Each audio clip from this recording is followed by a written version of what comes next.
Top Congo FM, le journal vous est présenté par Dominique Dinanga. Encore une fois, bonjour et merci de rester fidèles à Top Congo FM.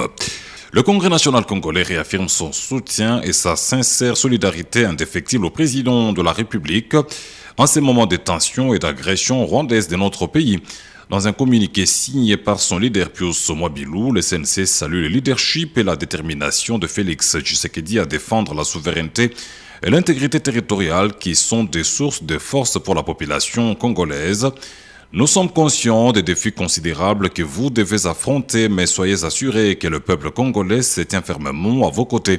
Ensemble, nous nous unissons pour faire face à cette agression injuste et pour protéger notre pays, notre liberté et nos valeurs, peut-on lire dans le document. Au FRDC, le CNC de Pius Mwabilou exprime sa profonde gratitude et son soutien indéfectible pour leur dévouement et leur bravoure face aux défis qu'elles affrontent tous les jours. Votre engagement à protéger notre pays et à défendre notre liberté contre cette guerre injuste est admirable et digne de respect. En ces temps difficiles, sachez que la nation tout entière est unie derrière vous. Vos sacrifices, votre courage et votre détermination à maintenir la paix et la sécurité sont une source d'inspiration pour nous tous. Vous incarnez les valeurs de loyauté, de courage et d'intégrité qui nous tiennent à cœur.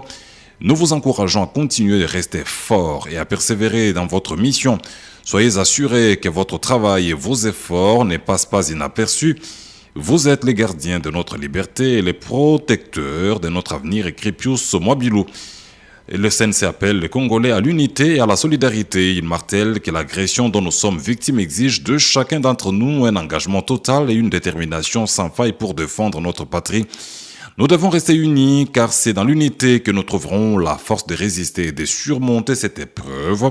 Ensemble, nous pouvons repousser l'agression et protéger notre terre, notre liberté et nos valeurs. Chacun de nous a un rôle à jouer. Soyons vigilants, informons-nous et restons mobilisés, poursuit l'ancien ministre d'État en charge de l'urbanisme et habitat. Le Congrès national congolais qui appelle par ailleurs au soutien des initiatives locales et nationales qui visent à renforcer notre sécurité et notre résilience face à cette agression. Il appelle par ailleurs ses cadres et militants à une mobilisation générale pour défendre la souveraineté et l'intégrité territoriale.